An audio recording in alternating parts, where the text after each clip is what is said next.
Hello, this is Douglas Shepard, Phoenician Pool Service and Repair. I hope you're having a wonderful day. We're doing a series of pool schools, and today we're going to talk about chemistry. Having the right chemicals in your pool is of utmost importance. There's three things you need to really take care of.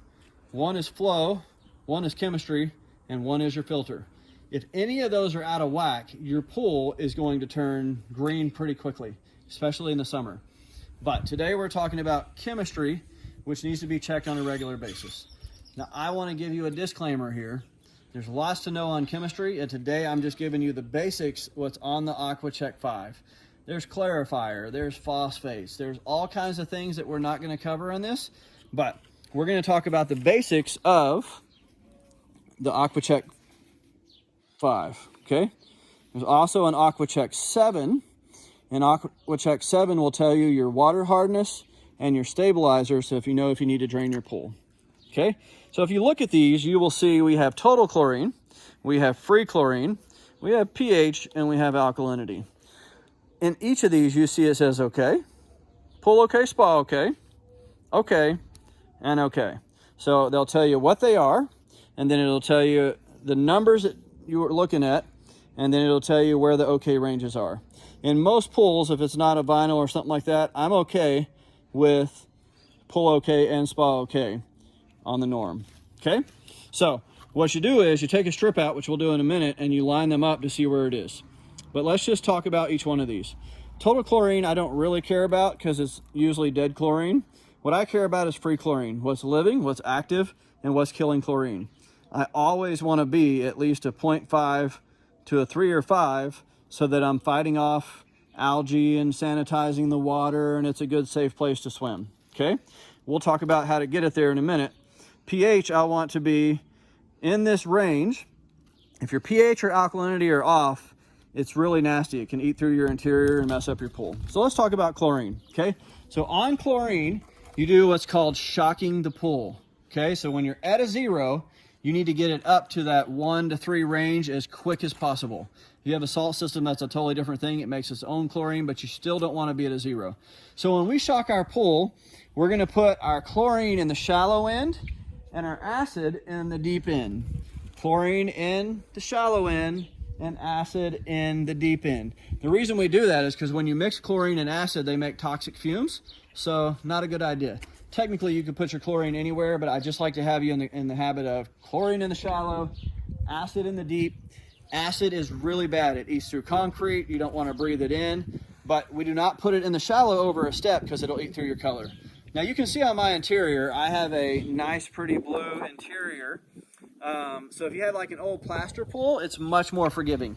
But these colors, they're beautiful, but if you throw tabs all over the floor or you get the wrong kind of shock and you leave it for long enough, you're going to say, where's my color? And you're not getting it back. Okay, so make sure that you use chlorines that are going to dissolve quickly or brush them to the main drain so that they don't sit on your interior for a long time.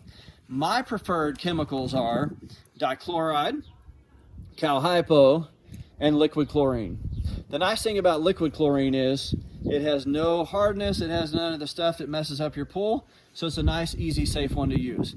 Dichloride's amazing because it lasts a really long time, but the downside is it's really high in CYA. When your CYA gets above 150, which is a whole nother video, you have to drain the pool. So that's the bad side. A lot of your pool guys like dichloride. I love it, but you are going to drain your pool faster. Calhypo is high in hardness, so you know that if your hardness gets too high, it does not have any of the CYA. So that's a lot of people that are avoiding high CYA. So like mine, if it gets high on CYA, I'm just going to start using calhypo instead of dichloride. Okay, the calhypo instead of the dichloride. Calhypo is nasty. Like it makes the pool a little cloudy when you put it in. You can't swim for 4 hours, right? With liquid or dichlor and acid, just turn the pool on, let it run for an hour, and then you can swim an hour later unless you put a ton in. Okay, but with calhypo, there's no stabilization. You need 4 hours before you jump in this pool. Okay, so wait an hour. Never jump into a bunch of chemicals in your pool. Let it disperse, let it dissolve. So what we do is, it depends on the gallon of the pool, but I'm just going to say for a 12,000 gallon pool, this is what you put in, and then you can multiply your math after that. Okay, so if you're at a 0, this pool is bigger than 12,000 gallons, but if it was a 12,000 gallon pool, I would just want you to put in 3/4 of a gallon of liquid or 1/2 pound of shock to bring it up in that range.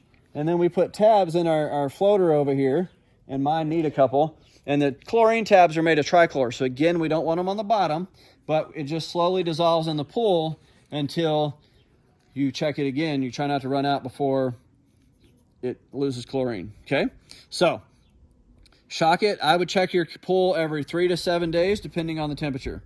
If you get to a 10, it's not the end of the world, but you don't want to stay there. You never want to get to a 20, okay? So be in this range, shock it to get up, tabs to keep you there. Again, don't throw your tabs on the floor. So pH and alkalinity both help maintain your chlorine. They'll also help you with a calcium line we get here in Arizona. You're going to get one no matter what in Arizona, but it will help it not come as fast. So these two, you really want to be in whack. It's really like be in the right place. When they're out of whack, it messes things up. So when your pH is high, you add muriatic acid, okay? When your pH is high, you add muriatic acid.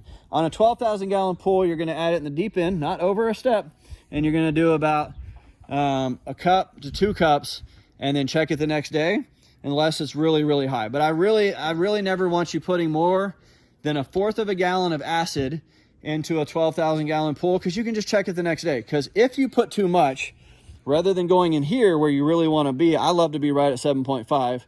Unless it's a hot tub, that's a totally different game. So you're going to become acidic. These two are really nasty. They hurt your skin, they eat metal, they really destroy stuff, okay? So when you're in the acidic range, you now need to use what's called soda ash. It's not baking soda, it's soda ash. And the soda ash you put in, if you're all the way down here, 1 pound of soda ash. And if you're here, you put in 1/2 pound. This is very important on the soda ash. I used to pour the soda ash right in this one spot, and it made this really cool looking nuclear bomb, but then the whole pool would like milk up and look horrible for days. So when you put your soda ash in, you want to sprinkle it all the way around the pool as much as possible. The more you diversify it and like spread it out, the better you're going to have your pool not get cloudy, okay? So high, add acid, low, add the soda ash. Now alkalinity is here. We want to be in this okay range. If it's low, it's really easy. On a 12,000 gallon pool, you would just add 2 or 3 pounds, brush it till it dissolves because it just sits on the bottom, and that'll bring you up. 2 or 3 pounds of what? 2 or 3 pounds of soda ash. Okay. No, you're right. 2 or 3 pounds of sodium bicarb when your alkalinity is low. So soda ash is for pH low. For low alkalinity, you're using 2 or 3 pounds of sodium bicarb, okay? Brush it till it dissolves, that'll bring you up. If your alkalinity is high, here's what I want to teach you. Alkalinity is a very interesting thing, but there's a whole like YouTube video you can find. It's called adjusted alkalinity, and they do a math equation. But when your CYA gets in the pool, we put in 2 pounds at startup on a 12,000 gallon pool. And if it gets too high, okay, if your CYA gets too high, then your alkalinity here is no longer accurate. Once you're above 50, you have to do a whole alkalinity equation to figure out where you're at. The mistake people make is their CYA is all the way at 100, and they're looking at this saying, oh, it's okay. It's actually not. It's way down here because of the math. So you can look at that math equation online, but usually when your alkalinity is climbing, it's because your CYA is getting high, and you're probably going to need to drain your pool soon, which again goes to the AquaCheck 7, which we're not going to do today. All right, so we're going to take this strip out. We're just going to drip it in the pool, and we're going to hold it for 15 seconds. You can see it's changing colors as we wait. If you do it too soon, you won't get an accurate reading. So we have a little bit of total chlorine, but in this pool we have 0 free active chlorine, okay? Our pH is right where I want it to be, and my alkalinity is kind of on this 120 range, but my CYA is at 100, so it's actually perfect, okay? So you just line these up and you check them all out to see where they are, and then you know what to put in your pool. So in this pool, everything is perfect except my chlorine, and I'm going to shock this thing because mine's a 22,000 gallon pool. I'm going to put in about 2 pounds of alkalinity. All right, thanks for watching this video. Have a great day. Follow, subscribe, tell your friends. We appreciate you watching.